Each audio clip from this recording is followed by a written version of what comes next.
কেন শুধু একটি ছোট্ট সুদের হার মানে ইউএস ফেডারেল রিজার্ভের শুধু একটু সুদের হার পুরো বিশ্ব অর্থনীতিকে কাঁপিয়ে দিতে পারে?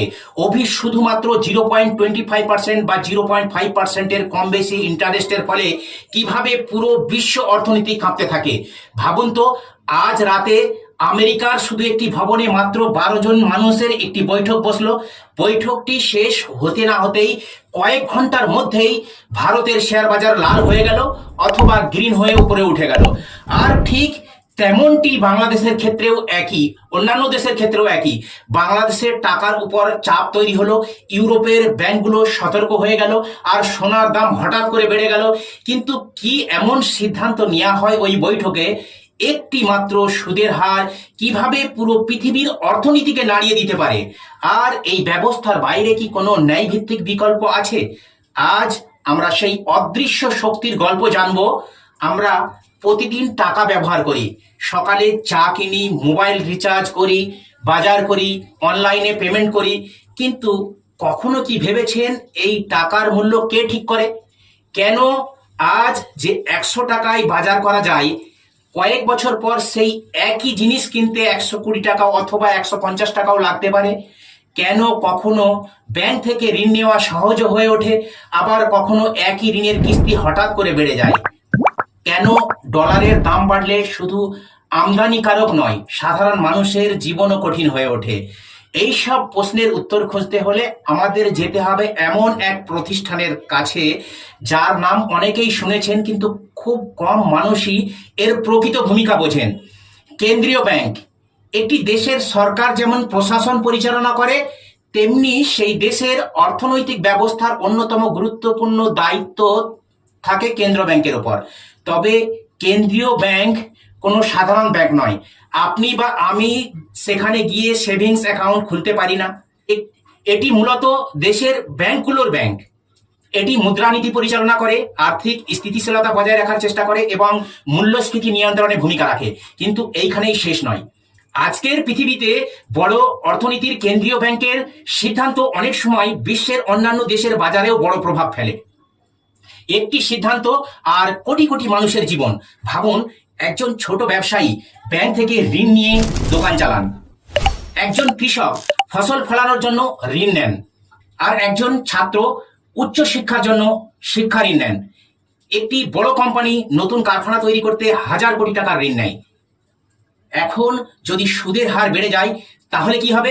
ঋণের খরচ বাড়বে, ব্যবসা সম্প্রসারণ ধীর হতে পারে, কিছু কোম্পানি নতুন বিনিয়োগ স্থগিত করতে পারে, উপভোক্তাদের খরচও কমাতে পারে, অর্থনীতির গতি পরিবর্তিত হতে পারে। একটি সংখ্যা সুদের হার এত মানুষের সিদ্ধান্তকে প্রভাবিত করতে পারে। ইতিহাসের দিকে একবার তাকিয়ে দেখি। আজ থেকে কয়েক বছর আগে পৃথিবীতে আধুনিক কেন্দ্রীয় ব্যাংক ছিল না। প্রতিটি রাজা বা শাসক নিজের মতো করে মুদ্রা তৈরি করতেন। অনেক সময় অতিরিক্ত মুদ্রা ছাপানোর ফলে সেই মুদ্রার মূল্য কমে যেত, মানুষের আস্থা নষ্ট হতো, ব্যবসা বাণিজ্য ক্ষতিগ্রস্ত হতো।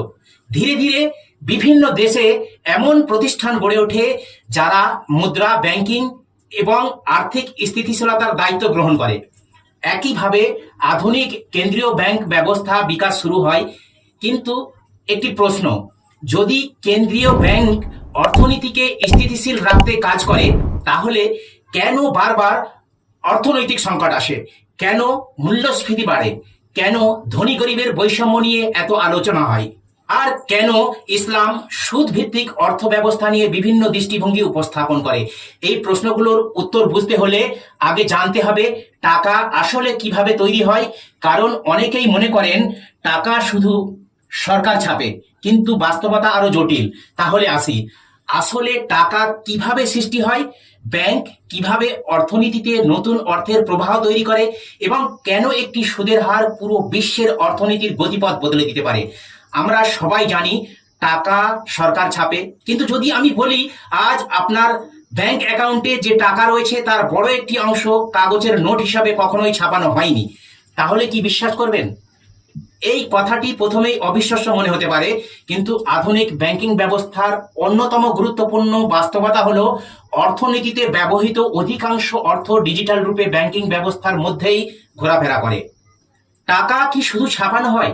ধরুন আপনি একটি ব্যাংকে 1,00,000 টাকা জমা দিলেন, ব্যাংক সেই টাকা সম্পূর্ণভাবে ভোল্টে তালাবদ্ধ করে রাখেন না, কারণ ব্যাংকের কাজ শুধু টাকা জমা রাখা নয়, সেই অর্থের একটি অংশ ঋণ হিসাবে ব্যবসায়ী, কৃষক, শিল্পপতি বা সাধারণ মানুষের কাছে পৌঁছে দেওয়া। ঋণের মাধ্যমে অর্থনীতিতে নতুন অর্থ প্রবাহ সৃষ্টি হয়, ব্যবসা বাড়ে, কর্মসংস্থান তৈরি হয় এবং উৎপাদন বৃদ্ধি পায়। তবে এই প্রক্রিয়ায় কঠোর নিয়ম, মূলধন এবং ঝুঁকি ব্যবস্থাপনার আওতায় পরিচালিত হয়। এবার আসি কেন ব্যাংক ঋণ দেয়। ভাবুন একটি ছোট কারখানার মালিক নতুন মেশিন কিনতে চান, তার কাছে পর্যাপ্ত টাকা নেই, তিনি ব্যাংকের কাছে গেলেন। ব্যাংক তার ব্যবসা, আয়, ঝুঁকি এবং পরিশোধের ক্ষমতা মূল্যায়ন করলো, সবকিছু ঠিক থাকলে ঋণ দিল। ফলাফল কি? নতুন মেশিন এলো, উৎপাদন বাড়লো, নতুন কর্মসংস্থান তৈরি হলো, সরকার কর পেল, অর্থনীতির গতি বাড়লো। এই কারণেই ব্যাংকিং ব্যবস্থা একটি দেশের অর্থনীতির জন্য এতটা গুরুত্বপূর্ণ। এবার সুদের হার কেন আছে? এখন প্রশ্ন হলো, ব্যাংক কেন সুদ নেয়? আধুনিক অর্থনীতির যুক্তি হলো, ঋণের একটি মূল্য আছে এবং সুদের হার সেই মূল্য নির্ধারণ করে। কেন্দ্রীয় ব্যাংক একই হারকে প্রভাবিত করার মাধ্যমে ঋণ নেওয়া, সঞ্চয় এবং বিনিয়োগের প্রবণতাকে নিয়ন্ত্রণ করার চেষ্টা করে। যখন মূল্যস্ফীতি বেশি হয় তখন কেন্দ্রীয় ব্যাংক প্রায়ই সুদের হার বাড়ায়। ফলে মানুষ কম ঋণ নেয়, ব্যবসার সম্প্রসারণ কিছুটা ধীর হতে পারে, চাহিদা কমে, দামের উপরও চাপ কিছুটা কমতে পারে। অন্যদিকে অর্থনীতি খুব ধীর হয়ে গেলেও কেন্দ্রীয় ব্যাংক সুদের হার কমাতে পারে, যাতে ঋণ নেওয়া সহজ হয় এবং বিনিয়োগ ও কর্মসংস্থান বাড়ে। কিন্তু এতে আপনার কি আসে যায়? ধরুন আপনি বাড়ি কেনার জন্য ঋণ চান, আজ সুদের হার 7%, 1 বছর পর সেটি 9% হয়ে গেল। একই বাড়ির জন্য আপনাকে প্রতি মাসে অনেক বেশি কিস্তি দিতে হতে পারে। অর্থাৎ কেন্দ্রীয় ব্যাংকের সিদ্ধান্ত আপনার পরিবারের মাসিক বাজেট পর্যন্ত প্রভাবিত করতে পারে। যখন সুদের হার বাড়ে, একটি কোম্পানি নতুন কারখানা করার পরিকল্পনা করেছিল, কিন্তু ঋণের খরচ বেড়ে গেল, তারা সিদ্ধান্ত নিল এখনই নতুন বিনিয়োগ করবে না, ফলে নতুন চাকরি তৈরি হলো না। কিছু ক্ষেত্রে অর্থনীতির প্রবৃদ্ধি ধীর হয়েও যেতে পারে। এই কারণেই কেন্দ্রীয় ব্যাংকের প্রতিটি সিদ্ধান্ত শুধু ব্যাংকারদের নয়, সাধারণ মানুষদের জীবনেও প্রভাব ফেলে।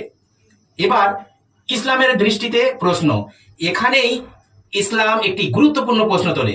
যদি অর্থনীতি এমন একটি ব্যবস্থার উপর নির্ভর করে যেখানে ঋণের মূল্য সুদের মাধ্যমে নির্ধারিত হয়, তাহলে এটি কি সবসময় ন্যায়সঙ্গত? কোরআনের রিবা, সুদ থেকে বিরত থাকার নির্দেশ দেওয়া হয়েছে এবং ন্যায্য বাণিজ্য, অংশীদারিত্ব এবং বাস্তব সম্পদের ভিত্তিতে অর্থনীতি কর্মকাণ্ডের উপর গুরুত্ব দেওয়া হয়েছে।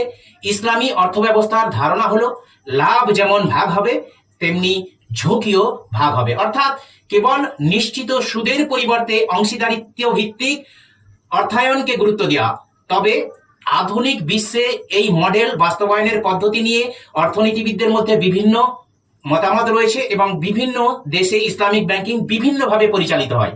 এখন পর্যন্ত আমরা জানলাম টাকা কিভাবে অর্থনীতিতে প্রভাবিত হয়, ব্যাংক কেন ঋণ দেয়, সুদের হার কেন গুরুত্বপূর্ণ। কিন্তু এখনো সবচেয়ে বড় প্রশ্নের উত্তরটি বাকি। কেন আমেরিকার কেন্দ্রীয় ব্যাংকের একটি ঘোষণা ভারতের বাজার, বাংলাদেশের মুদ্রা, ইউরোপের ব্যাংক, এমনকি সোনা ও তেলের দামও প্রভাব ফেলতে পারে? এবার আসি ডলারের বৈশ্বিক শক্তি এবং কেন বিশ্বের বহু দেশ এখনো যুক্তরাষ্ট্রের আর্থিক নীতির দিকে গভীর নজর রাখে। তো দারুণ, এখানে আমরা ব্যাখ্যা করব কেন বিশ্বের অনেক মানুষ মনে করেন আমেরিকার সুদের হার বদলালে পুরো বিশ্বের অর্থনীতি কেঁপে ওঠে। বিশ্বের কেন্দ্রীয় ব্যাংক আসলে কিভাবে কাজ করে, কেন আমেরিকার একটি সিদ্ধান্ত পুরো পৃথিবীকে নড়িয়ে দিতে পারে। ভাবুন তো, ওয়াশিংটনে একটি সংবাদ সম্মেলন চলছে, মাত্র কয়েক মিনিট পরে ঘোষণা হলো সুদের হার 0.25% বাড়ানো হয়েছে। সংবাদটি প্রকাশ হওয়ার কয়েক ঘন্টার মধ্যেই এশিয়ার শেয়ার বাজারের অস্থিরতা, ডলারের মূল্য শক্তিশালী হওয়ার প্রবণতা আর বিনিয়োগকারীদের মধ্যে উদ্বেগ ছড়িয়ে পড়ল। প্রশ্ন হলো, আমেরিকার একটি সিদ্ধান্তে অন্যান্য দেশের মানুষ কেন প্রভাবিত হবে? তাহলে ডলারের গল্প শোনা যাক। দ্বিতীয় বিশ্বযুদ্ধের পর বিশ্ব অর্থনীতিতে একটি বড় পরিবর্তন আসে। আন্তর্জাতিক বাণিজ্যের বড় অংশ ধীরে ধীরে মার্কিন ডলারকে কেন্দ্র করে গড়ে ওঠে। আজ বিশ্বের বহু দেশ তেল, গ্যাস, কাঁচামাল এবং আন্তর্জাতিক বাণিজ্যের বড় অংশ ডলারে সম্পন্ন করে। অনেক দেশের কেন্দ্রীয় ব্যাংকেও বৈদেশিক মুদ্রার রিজার্ভ হিসাবে উল্লেখযোগ্য পরিমাণ ডলার ধরে রাখে। এই কারণে ডলার ওঠানামা শুধু আমেরিকার বিষয় নয়, একটি বৈশ্বিক অর্থনীতিরও একটি গুরুত্বপূর্ণ অংশ। কেন ইউএস ডলার পুরো বিশ্ব অর্থনীতি কাঁপাতে পারে, এই বিষয়ে বিস্তারিত জানতে হলে আমার এই ভিডিওটি দেখুন। ভিডিওটির লিঙ্ক ডেসক্রিপশন বক্সে দেওয়া আছে, দেখে নেবেন। সুদের হার বাড়লে কি ঘটে? ধরুন যুক্তরাষ্ট্রের সুদের হার বেড়ে গেল, তখন কিছু বিনিয়োগকারী তুলনামূলক নিরাপদ ও বেশি রিটার্নের আশায় ডলার ভিত্তিক সম্পদের দিকে ঝুঁকতে পারেন। ফলে কিছু উদীয়মান অর্থনীতি থেকে বিদেশি বিনিয়োগের একটি অংশ বেরিয়ে যেতে পারে। স্থানীয় মুদ্রার উপর চাপ তৈরি হতে পারে, ডলারের বিপরীতে সেই মুদ্রার মূল্য কমতে পারে। এবার ভারতের উদাহরণ দিই। ধরুন ভারত বিদেশ থেকে অপরিশোধিত তেল আমদানি করছে, এর মূল্য ডলারে পরিশোধ করতে হয়।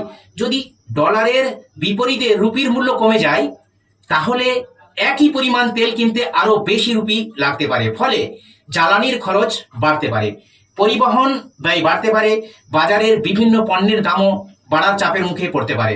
তাহলে বাংলাদেশেরও একটা উদাহরণ দিই। একইভাবে বাংলাদেশ যদি গম, জ্বালানি, শিল্পের কাঁচামাল বা অন্যান্য পণ্য আমদানি করে, তাহলে ডলার শক্তিশালী হলে আমদানির খরচ বাড়তে পারে। এর প্রভাব পড়তে পারে খাদ্যদ্রব্যের দাম, উৎপাদন ব্যয় এবং সাধারণ মানুষের জীবনযাত্রার ব্যয়ের ওপর। সোনা, শেয়ার বাজার ও বিনিয়োগ শুধু ডলার নয়, সুদের হার বাড়লে অনেক সময় শেয়ার বাজারের উপরও প্রভাব পড়ে, কারণ ঋণ ব্যয় বেড়ে যায়। কিছু কোম্পানির সম্প্রসারণ পরিকল্পনার ধীর হতে পারে। অন্যদিকে অনিশ্চয়তার সময় অনেক বিনিয়োগকারী সোনা বা অন্যান্য নিরাপদ সম্পদের দিকে ঝুঁকতে পারেন। তবে বাজারের প্রতিক্রিয়া সবসময় একই রকম হয় না। একটি অর্থনৈতিক পরিস্থিতি, প্রত্যাশা এবং অন্যান্য বৈশ্বিক ঘটনার উপর নির্ভর করে। তাহলে কি আমেরিকায় পুরো পৃথিবী চালায়? এখানে একটি গুরুত্বপূর্ণ বিষয়। অনেকে মনে করেন যুক্তরাষ্ট্র একাই পুরো বিশ্বের অর্থনীতি নিয়ন্ত্রণ করে। বাস্তবে বিষয়টি এতটা সরল নয়। আজকের বিশ্ব অর্থনীতি বহু দেশের পারস্পরিক বাণিজ্য, বিনিয়োগ, কেন্দ্রীয় ব্যাংকের নীতি, আন্তর্জাতিক বাজার এবং ভূরাজনৈতিক ঘটনার সমন্বয়ে পরিচালিত হয়। তবে এটাও সত্য যে যুক্তরাষ্ট্র বিশ্বের অন্যতম বৃহৎ অর্থনীতি হওয়ার এবং ডলারের বৈশ্বিক গুরুত্বের কারণে তাদের কেন্দ্রীয় ব্যাংকের সিদ্ধান্তের আন্তর্জাতিক প্রভাব প্রায় উল্লেখযোগ্য হয়। এবার এখান থেকে আসি ইসলামিক দৃষ্টিকোণে। এখন একটি গুরুত্বপূর্ণ প্রশ্ন, যদি একটি দেশের আর্থিক সিদ্ধান্তের প্রভাব কোটি কোটি মানুষের জীবনে পৌঁছে যায়, তাহলে অর্থনৈতিক ব্যবস্থার ভিত্তি কি হওয়া উচিত? ইসলাম অর্থনৈতিক শক্তিকে মানুষের কল্যাণ, ন্যায় বিচার এবং শোষণমুক্ত লেনদেনের সঙ্গে যুক্ত করতে উৎসাহিত করে। কোরআন আমাদেরকে শেখায় সম্পদ যেমন শুধু অল্প কয়েক জনের হাতেই সীমাবদ্ধ না থাকে। জাকাত, সদকা, ন্যায্য ব্যবসা এবং অংশীদারিত্ব ভিত্তিক অর্থায়নের মাধ্যমে সমাজে ভারসাম্য আনার উপর ইসলাম গুরুত্ব দেয়। অর্থাৎ অর্থনীতি শুধু লাভের হিসাব নয়, এটি নৈতিকতারও বিষয়। কিন্তু এইখানেই শেষ নয়। আপনি কি জানেন 2008 সালে এমন কি ঘটেছিল যার কারণে বিশ্বের বড় বড় ব্যাংক ধসে পড়েছিল? কেন লক্ষ লক্ষ মানুষ চাকরি হারিয়েছিল? এবং কেন সেই সংকটের পর ইসলামী অর্থ ব্যবস্থা নিয়ে নতুন করে আলোচনা শুরু হয়েছিল? আর এখন আমরা জানতে চলেছি 2008 সালের বৈশ্বিক আর্থিক সংকট, সুদভিত্তিক ব্যবস্থার ঝুঁকি এবং ইসলামী অর্থনীতির সম্ভাব্য বিকল্প নিয়ে। প্রথমেই বলি, বিশ্বের কেন্দ্রীয় ব্যাংক আসলে কিভাবে কাজ করে। 2008 সালের সেই রাত যখন কেঁপে উঠেছিল পুরো বিশ্বের অর্থনীতি, 15 সেপ্টেম্বর 2008, নিউ ইয়র্কের সূর্য তখনও পুরোপুরি ওঠেনি, কিন্তু পৃথিবীর অন্যতম বড় বিনিয়োগ ব্যাংক দেউলিয়া হওয়ার খবর মুহূর্তেই বিশ্বজুড়ে ছড়িয়ে পড়ল। কয়েক ঘন্টার মধ্যেই শেয়ার বাজারে আতঙ্ক, ব্যাংকের সামনে মানুষের ভিড়, কোটি কোটি ডলারের সম্পদ উধাও, লক্ষ লক্ষ মানুষ চাকরি হারালো। একটি দেশের আর্থিক সংকট কিভাবে পুরো পৃথিবীকে কাঁপিয়ে দিল। অনেক বছর ধরে যুক্তরাষ্ট্রে সহজ শর্তে হোম লোন দেওয়া হচ্ছিল। অনেক মানুষ এমন ঋণও পেয়েছিল যাদের ভবিষ্যতে সেই ঋণ শোধ করার ক্ষমতা নিয়ে প্রশ্ন ছিল। বাড়ির দাম সবসময় বাড়তে থাকে এমন ধারণা অনেকের মধ্যে তৈরি হয়েছিল। ব্যাংকগুলো বিভিন্ন ধরনের আর্থিক পণ্য তৈরি করে, সেই ঋণগুলো বিশ্বজুড়ে বিনিয়োগকারীদের কাছে বিক্রি করতে শুরু করে। কিন্তু যখন বাড়ির দাম পড়তে শুরু করলো এবং অনেক ঋণ গ্রহীতা কিস্তি দিতে পারলো না, তখন পুরো ব্যবস্থায় চাপ তৈরি হলো। এরপর কি হলো? একের পর এক ধস। প্রথমে ক্ষতি হলো কিছু আর্থিক প্রতিষ্ঠানের, তারপর সেই ক্ষতির প্রভাব পৌঁছালো অন্যান্য ব্যাংক, বিনিয়োগকারী এবং ব্যবসায়ীদের কাছে। কারণ আধুনিক অর্থনীতি একে অপরের সঙ্গে গভীরভাবে ওতপ্রোতভাবে সংযুক্ত। একটি বড় প্রতিষ্ঠানের সমস্যা কখনো কখনো অন্যদের সমস্যায় ফেলতে পারে। শেয়ার বাজারে আতঙ্ক ছড়িয়ে পড়লো, বিনিয়োগ কমে গেল, অনেক প্রতিষ্ঠানে কর্মী ছাঁটাই শুরু হলো, বিশ্বজুড়ে অর্থনীতি মন্দার মুখে পড়লো। তখন কেন্দ্রীয় ব্যাংক কি করলো? বিশ্বের বিভিন্ন দেশের কেন্দ্রীয় ব্যাংক অর্থনীতিকে স্থিতিশীল রাখতে নানান পদক্ষেপ নিল। কিছু দেশের সুদের হার কমানো হলো, তারল্য বাড়ানোর জন্য, লিকুইডিটি বাড়ানোর জন্য বিশেষ কর্মসূচি নেওয়া হলো। উদ্দেশ্য ছিল ব্যাংকিং ব্যবস্থায় আস্থা ফিরিয়ে আনা, ঋণ প্রবাহ সচল রাখা এবং অর্থনীতিকে আরো গভীর সংকট থেকে রক্ষা করা। তবে অর্থনীতিবিদদের মধ্যে আজও বিতর্ক রয়েছে, কোন নীতি কতটা কার্যকর ছিল এবং ভবিষ্যতে কি ধরনের সংস্কার প্রয়োজন। এই সংকট আমাদের কি শেখায়? এই ঘটনা দেখিয়ে দিয়েছিল, যখন অতিরিক্ত ঝুঁকি নেওয়া হয়, যখন সম্পদের প্রকৃত মূল্যায়ন দুর্বল হয়, যখন মানুষে মনে করে দাম সবসময় বাড়বেই, তখন বড় ধরনের আর্থিক সংকট তৈরি হতে পারে। অর্থনীতি শুধু সংখ্যা নয়, একটি মানুষের বিশ্বাস, দায়িত্বশীলতা এবং নৈতিকতার সঙ্গেও জড়িত। ইসলামের দৃষ্টিতে এখন একটি গুরুত্বপূর্ণ প্রশ্ন হলো, ইসলাম কি এমন সংকট কখনো হবে না এমন নিশ্চয়তা দেয়? না, ইসলাম এমন দাবি করে না। তবে ইসলামী অর্থনীতি কিছু নীতি প্রস্তাব করে যা ঝুঁকি ভাগাভাগি, বাস্তব সম্পদের সঙ্গে লেনদেন এবং অতিরিক্ত অনিশ্চয়তা ও শোষণ কমানোর উপর জোর দেয়। এর মধ্যে রয়েছে সুদ ভিত্তিক নিশ্চিত আয়ের পরিবর্তে লাভ লোকসান ভাগাভাগি, বাস্তব সম্পদ ও উৎপাদনের সঙ্গে অর্থায়নের সংযোগ, ন্যায্য চুক্তি ও স্বচ্ছতা, জাকাত ও সামাজিক দায়বদ্ধতার মাধ্যমে সম্পদের ভারসাম্যপূর্ণ বন্টনের চেষ্টা। অনেক গবেষক মনে করেন এই নীতিগুলো আর্থিক ব্যবস্থায় স্থিতিশীলতা আনতে সহায়ক হতে পারে। আবার অন্য অর্থনীতিবিদরা বলেন আধুনিক বৈশ্বিক অর্থনীতিতে এগুলোর বাস্তবায়ন জটিল। তাই বিষয়টি নিয়ে চলমান গবেষণা ও বিতর্ক রয়েছে। আর ভবিষ্যতের প্রশ্নটা তাহলে, আমরা কি এমন একটি অর্থনৈতিক ব্যবস্থার দিকে এগোতে পারি যেখানে প্রবৃত্তির পাশাপাশি নৈতিকতা, জবাবদিহি এবং সামাজিক ন্যায় বিচারও সমান গুরুত্ব পাবে? নাকি আমরা একই ভুল বারবার করে নতুন সংকটের অপেক্ষা করব? কিন্তু গল্প এখানেই শেষ নয়। আজ পৃথিবীর বিভিন্ন দেশে ইসলামী ব্যাংকিং, সুদমুক্ত অর্থায়ন এবং বিকল্প আর্থিক মডেল নিয়ে নতুন করে আলোচনা হচ্ছে। এইসব কি সত্যি কার্যকর? ইসলামী অর্থব্যবস্থা কিভাবে কাজ করে? আর বাস্তবে এটি কি আধুনিক বিশ্বের জন্য একটি সম্ভাব্য বিকল্প হতে পারে? এবার আসছে ফাইন্যান্সিয়াল পার্ট। বিশ্বের কেন্দ্রীয় ব্যাংক আসলে কিভাবে কাজ করে, আর ইসলামী অর্থব্যবস্থা এটি কি সত্যিই একটি বিকল্প? হাজার হাজার বছর ধরে মানুষ সম্পদ অর্জন করেছে, ব্যবসা করেছে, ঋণ নিয়েছে, ঋণ দিয়েছে, কিন্তু একটি প্রশ্ন আজও রয়ে গেছে, অর্থনীতি কি শুধু লাভের জন্য নাকি মানুষের কল্যাণের জন্য? যদি এমন একটি ব্যবস্থা থাকে যেখানে অর্থ উপার্জনের পাশাপাশি ন্যায় বিচার, দায়িত্ব এবং সামাজিক ভারসাম্য ও গুরুত্বপূর্ণ, তাহলে সেই ব্যবস্থা কেমন হতে পারে? ইসলামের অর্থনৈতিক দর্শন। ইসলামে সম্পদকে খারাপ বলা হয় না, বরং ইসলামে বলে হালাল উপায়ে উপার্জন ইবাদতেরই একটি অংশ। কোরআনে আল্লাহ তাআলা ব্যবসাকে বৈধ এবং রিবা, সুদ থেকে বিরত থাকার নির্দেশ দিয়েছেন। অর্থাৎ ইসলামের আপত্তি সম্পদের বিরুদ্ধে নয়, আপত্তি ন্যায়, শোষণ এবং অবিচারমূলক লেনদেনের বিরুদ্ধে। এবার ইসলামী অর্থ ব্যবস্থার 5টি ভিত্তি নিয়ে আলোচনা করা যাক।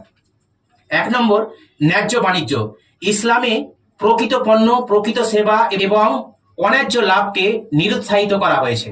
2 নম্বর, লাভের সঙ্গে ঝুঁকিরও অংশীদারিত্ব। আধুনিক সুদভিত্তিক ঋণকে সাধারণত ঋণদাতা নির্দিষ্ট সুদের প্রত্যাশা করেন, আর ব্যবসার ঝুঁকি প্রধানত ঋণ গ্রহীতার উপর পড়ে।